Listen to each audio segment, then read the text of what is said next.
see a lot of people go down to the beach, they bring their sunscreen with them, they're out in the sun, Right. they put it on right there, and they think, why did I get sun today? Well, it takes 20 to 30 minutes for the sunscreen to take effect.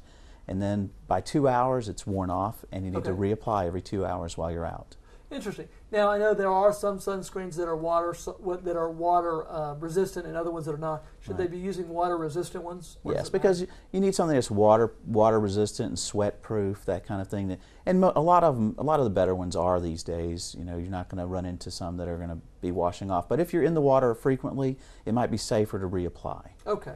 Now, I know we always start with the suntan lotion, as it says on the store shelves. It's basically, let's get burned so we can get the nice tan built up. We're kind of go to there all the way up to the, what everybody thinks is, I'm going to be completely protected sunscreen. Where should people be? Because we're talking about basically SPF, from the 0 all the way up to the 50. Where do you suggest people are? Well, I think 30 is a minimum. Okay. SPF 30, and you need to make sure it's blocking UVA and UVB. The SPF is only a measure of the UVB blockage. Okay. There's a chemical called Helioplex that you can see in a lot of sunscreens now that kind of helps even bridge the gap between the UVA and UVB protection. Okay. I like the zinc and titanium sunscreens the best, and I think they give you good protection.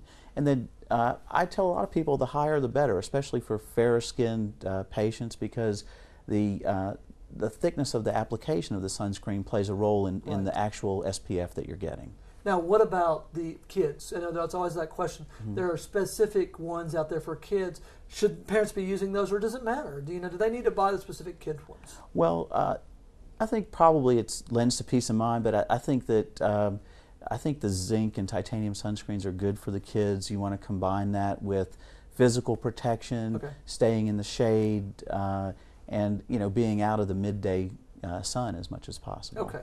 Now we've got a couple of different products here that I noticed that you have. One, I noticed there's always the spray versus the lotion. Is one better than the other one? Well, I think that the creams, lotions, and gels may be a little bit better because you can control the thickness of application better. The sprays, you get a more uneven application, and I know it's more convenient. A lot of people love it. They can spray down the kids really quickly and easily, and they don't have to hold still too long, but you get better control with the other formulations. Okay. And so I think all of these three are different lotions, and they have different SPF based on that. Like I said, the higher the better. Right. And I noticed that we want to go ahead and mention this, that you have your own here. And that's good. It's something that you do offer to patients if they so choose, that they can get a sunscreen that you actually support and had something to do with, which is kind of neat. But there are other things that we can do to try and prevent prevention of sun exposure. Those things include clothing. They include makeup. I want you to address those things, especially the clothing. Let's start there, and then I want to go to the makeup. What do you say about the clothing that's available now? Well, it always helps to, in addition to your sunscreen, it always does help to have physical blockage of the sun with sun-rated hats, and they do make sun-rated clothing as well, because a lot of people think, I've got a shirt on, I'm protected, but a white t-shirt's only like an SPF 6 or 8 sunscreen. Oh, wow. And so you're not as protected as you think. The makeups, generally if you're thinking about a makeup, a lot of those have sunscreens as low as 8 to 12, and so you really want to build up, you want to still use your extra sunscreen in addition to a makeup. Okay, but what about the patients going to work? I mean, are these something that they can wear? For example, the person that's working out, maybe cleaning outside, or this clothing is something that's effective for them and good for them? Yes, they can use that, but they still need to wear their sunscreen on their face and that kind of thing. Broad-brimmed hats. Okay. Now, kind of in conclusion, I want to bring this up because I think it's so important, is everybody wants to be out in the weather. I mean, the last couple of days have been stormy, and it can be stormy, but in the spring the weather's beautiful. What are the suggestions that you give to patients to say, okay, we know we want to be out in the weather, but we want to be protected too? What kind of advice do you give and say, enjoy your time out, but also what can we do to prevent problems? Well, I try to make their sunscreen application and their protective habits be a habit, a regular thing they do every day, and also try to encourage them to be aware of how much sun they're getting and avoid the midday sun. So it's important when you're out in the sun, not only that you can. What do you tell patients that work outside? What are some things that patients that are working outside that can't get in, what are some of the things that they can do to prevent their sun exposure? Well, they have to keep their sunscreen with them so they can reapply it every 2 hours while they're working out. And then if they're wearing the protective clothing, that's another a good thing for them to do.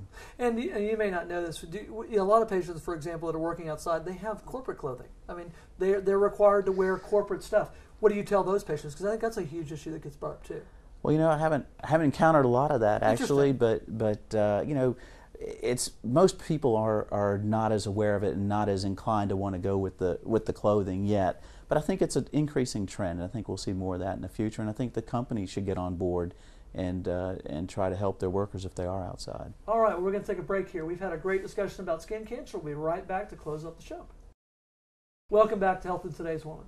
Tonight we've had a great discussion about skin cancer. We've focused on not only treatment and diagnosis, but also prevention. I want to thank Dr. Al-Kateen from dermatology at the Murfreesboro Medical Clinic for being willing to come on and discuss a topic that will be more and more important as we face the summer months. Not only are those patients who are outside for normal activities, we also have those patients that are outside for jobs and other activities that require sun exposure. We hope that we have been able to educate you on what to look for, some of the treatments, and when you need to go to the doctor to evaluate a particular area on your skin. As always, make sure that if you have any concerns, you go to a physician. Thank you and good night.